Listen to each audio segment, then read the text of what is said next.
ইস্তেঞ্জা থেকে বের হওয়ার পরে এই দোয়াটা আমি পারি না, কমাস কম আলহামদুলিল্লাহ পড়েন। কেন আলহামদুলিল্লাহ পড়বো হুজুর? কারণ কত মানুষের পেশাব বন্ধ হয়ে গেছে, টয়লেট বন্ধ হয়ে গেছে, মেডিকেলে আছে, আইসিইউতে আছে, লাইফ সাপোর্টে আছে, কোটি টাকা খরচ করতেছে শুধু পেশাব করার জন্য, টয়লেট করার জন্য। আল্লাহ তাআলা আপনাকে আমাকে তো মেডিকেলে নাই, হসপিটালে নেয়নি, আমাদের লজ্জাস্থান ডাক্তারকে দেখাতে হয়নি। তো ওই ইস্তেঞ্জা থেকে বের হওয়ার পরে দোয়াটা পড়া সুন্নত, দরকার আছে না নাই পড়া? গুফরানাকা আলহামদুলিল্লাহিল্লাযী আযহাবা আন্নিল আযহা ওয়া আফানি। এই দোয়াটা না পড়লে কমপক্ষে আলহামদুলিল্লাহ হলেও পড়বেন। কে কে আমল করতে রাজি আছেন? আল্লাহু আকবার। আমল করবেন তো ইনশাআল্লাহ? সুন্নত তরিকায় ইস্তেঞ্জা করবেন তো ইনশাআল্লাহ? আজকে থেকে সুন্নত তরিকায় পেশাব পায়খানা করবেন তো ইনশাআল্লাহ? আল্লাহ আমল করার তৌফিক দান করুন, আমিন। ও মুসলমান, খাবারের সুন্নত, বিধর্মীয় খাবার খায়, কাফেররা তো খায়, পশু পাখিও তো খাবার খায়, মুসলমানও খায়। বরাবর কোনো দিন হওয়া যাবে না। মুসলমানের সারা জীবনের খাবার ইবাদত হতে হবে। মুসলমানের সারা জীবনের নাস্তার মধ্যে, খানার মধ্যে, খাবারের মধ্যে সওয়াব থাকতে হবে, নেকি থাকতে হবে। খাবারের উসিলে যাতে জান্নাতে যাওয়া যায়, পেটও ভরবে, সওয়াবও পাবো, জান্নাতেও যাব। রাসূল সাল্লাল্লাহু আলাইহি ওয়াসাল্লাম খাবারের আদর্শ, খাবারের তরিকা বলে দিয়েছেন। ডান হাতে খাওয়া সুন্নত। কোন হাতে খাওয়া সুন্নত? ডান হাতে খাওয়া সুন্নত। এখন তো অনেকে ফ্যাশন করে বাম হাতে খায়, আছে না নাই? ডিজিটাল বলে, ফ্যাশন, আধুনিকতা। ডান হাত সুস্থ আছে, তারপরেও বাম হাতে খায়। একজনে বাম হাতে খাচ্ছিল, আল্লাহ রাসূল সাল্লাল্লাহু আলাইহি ওয়াসাল্লাম বলেন কুল বিয়ামিনিকা। সে বলতেছে লা আস্তাতিউ। আল্লাহ রাসূল বলেন তুমি তোমার ডান হাতে খাও। সে বলে লা আস্তাতিউ, আমি পারবো না। আল্লাহ রাসূল আবার বলেন কুল বিয়ামিনিকা, তুমি তোমার ডান হাতে খাও। সে বলতেছে লা আস্তাতিউ, আমি পারবো না। কয়েকবার বলার পরে আল্লাহ রাসূল নাকশ হয়েছেন, নারাজ হয়েছেন। ওই মানুষটার প্যারালাইসিস হয়ে গেছে। কিতাবের মধ্যে আছে ডান হাত সুস্থ থাকার পরেও যারা স্টাইল করে, ফ্যাশন করে, ডিজিটাল আধুনিকতা দেখায়, বাম হাতে কফি খায়, বাম হাতে চা খায়, বাম হাতে খাবার খায়, মৃত্যুর আগে একদিন না একদিন হলেও ডান হাত প্যারালাইসিস হয়ে যাবে, অথবা কোনো না কোনো অঙ্গ অবশ হয়ে যাবে, অর্ধাঙ্গ হয়ে যাবে। তাই খাবার খাওয়ার সময়, যেই কোনো খাবার খাওয়ার সময় ডান হাতে খাওয়া সুন্নত। ডান হাতে খাবেন, বাম হাতে খাবেন না। পানি খান, সারা জীবন যে পানি পান করি, পানি পানের সুন্নত আছে না নাই? বসে পানি পান করা সুন্নত, ডান হাতে পানি পান করা সুন্নত, এবং বিসমিল্লাহ বলে পানি পান করা সুন্নত। 3 পর্বে পানি পান করা সুন্নত। একটু করে এক ডুব পান করবেন, একটু বিরতি দেন, আর এক ডুব পান করবেন, আবার বিরতি দেন। তৃতীয়বারে যতটুকু মন চায় পেট ভরে আপনি পানি খান। এরপরে আলহামদুলিল্লাহ বলা, এটাও সুন্নত। আজীবন আল্লাহ তাআলা পানি পান করাইছেন, পানি খাওয়াইছেন।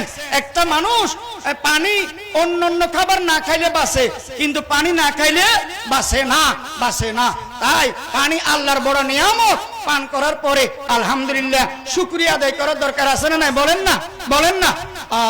ডান হাতে খাবার খাবেন, এটা খাবারের সুন্নত। বসে খাবার খাবেন, এটাও সুন্নত। দস্তরখানা বিছাই খাবার খাবেন, এটাও আল্লাহ রাসূলের অন্যতম সুন্নত। বিসমিল্লাহ বলে খাবার শুরু করবেন, অথবা বিসমিল্লাহি ওয়া আলা বারাকাতিল্লাহ বলে খাবার শুরু করবেন। খাবারের দোষ ধরবেন না, খবরদার। আল্লাহ রাসূল সাল্লাল্লাহু আলাইহি ওয়াসাল্লামের যদি ভালো লাগতো খাইতো, আর যদি ভালো না লাগতো খাইতেন না। তবুও কোনোদিন খাবারের দোষ ধরতেন না।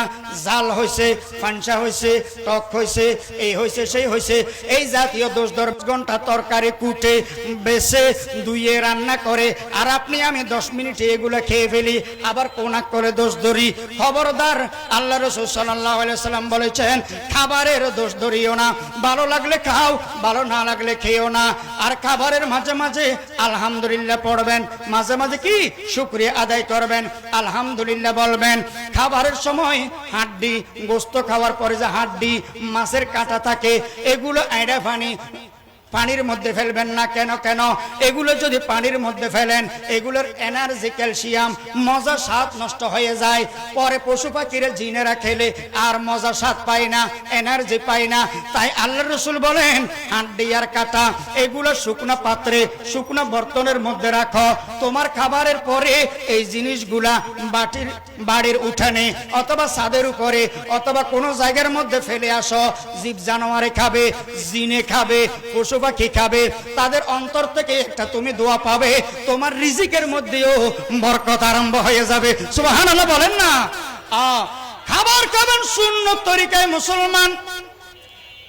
লাল রঙের দস্তরখানা হইলে ভালো, অন্য রঙের দস্তরখানাও জায়েজ। আমরা এখন বিভিন্ন করে দাওয়াতে গেলে দস্তরখানা খুঁজলে পাই না, তাড়াতাড়ি পেপার বিছাই দেয়। পেপার এটা দস্তরখানা নয়, দস্তরখানা বানাইতে হবে মুসলমান। যদি আশেকে রসুল হও, যদি বাস্তবে রসুলকে সুন্নতকে মহব্বত করো, অবশ্যই রসুলের সুন্নত আমল করতে হবে, দস্তরখানা বানাইতে হবে, বানাইতে হবে। ও মুসলমান, 4-5 জনে যখন একসাথে খানা খাও, যৌথভাবে খানা খাও, আরেকজনের দিক থেকে খাওয়া যাবে না, নিজের সাইড থেকে খেতে হবে। এটাও একটা খানার আদব। খানার পরে আঙ্গুলগুলো চেটে চেটে খাবেন, এটার মধ্যে শেফা আছে। এবং বর্তন পাত্রগুলো চেটে চেটে খাবেন, এটার মধ্যেও শেফা আছে। সুন্নত তরিকায় খানা খাবেন, আজীবন খাবারটা সোয়াবে পরিণত হয়ে যাবে, নেকিয়ে পরিণত হয়ে যাবে, পেটও ভরবে, সোয়াবও পাবেন। এই খানার উসিলায় জান্নাতে যাবেন। বলেন না সুবহানাল্লাহ। খানার পরে দোয়া পড়বেন, আলহামদুলিল্লাহিল্লাযী আত'আমানা ওয়া সাকানা ওয়া জাআলানা মিনাল মুসলিমিন। আর যদি কোনো দাওয়াত খান তাহলে দোয়া পড়বেন, আল্লাহুম্মা আত'ইমান আত'আমানি ওয়াসকিমা সাকানি। ও মুসলমান, আপনার প্রতিবেশী গরিব অসহায়, আপনি গরু গোশত দিয়ে খাচ্ছেন, ইলিশ মাছ দিয়ে খাচ্ছেন, ভালো ভালো খাচ্ছেন, ওই গরিব অসহায়ের সামনে খাবেন না।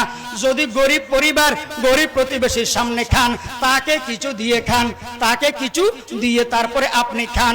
ভালো ভালো খাবার আপনার সন্তানকে, তাদের সন্তানের সামনে খাওয়াবেন না। যদি খাওয়াইতে হয় লুকাই খাওয়ান, গরিবের সন্তানের সামনে খাইতে নিষেধ করবেন। আপনিও ভালো খাবার গরিবের সামনে খাবেন না, যদি খেতে হয় তাকে দিয়ে তারপরে আপনিও খান। আল্লাহ রাসূল সাল্লাল্লাহু আলাইহি ওয়াসাল্লাম বলেন, ও আয়েশা, তরকারির মধ্যে একটু ঝোল বাড়াই দাও। আয়েশা বললেন, ইয়া রাসূলুল্লাহ, ও আল্লাহর হাবিব, কেন ঝোল বাড়াই দিব কেন? আল্লাহ রাসূল বলেন, প্রতিবেশীকে যাতে একটু তরকারির ঝোল দিয়ে হলেও সাহায্য করতে পারি। সুবহানাল্লাহ। প্রতিবেশীর কোন মানুষ যদি মারা যায় 3 দিন পর্যন্ত ওই শোকাহত পরিবারে খানার ব্যবস্থা করে দেওয়া, খানার ব্যবস্থা করে দেওয়া, এটা মুস্তাহাব, এটা প্রতিবেশীদের হক, এটা প্রতিবেশীর হক। আমার প্রতিবেশী যদি কেউ মারা যায়, আপনার আমার ডানে বামে সামনে পিছনে উত্তরে দক্ষিণে পূর্বে পশ্চিমে যারা বসবাস করে, তাদের উচিত 3 দিন পর্যন্ত খানা ওই শোকাহত পরিবারে পৌঁছে দেওয়া, পৌঁছে দেওয়া। তো খাবারের সুন্নত অনুযায়ী আমল কে কে করবেন? আল্লাহু আকবার। আমল করবেন তো ইনশাআল্লাহ? আপনারা এমনি বসে আছেন, মাঝে মাঝে একটু হাত তুলে দেখাবেন আল্লাহকে, এই কষ্টটা দিচ্ছি আর কি আপনাদেরকে। আমল করেন, আমল। জুতা স্যান্ডেল পরিধান করা সুন্নত আছে,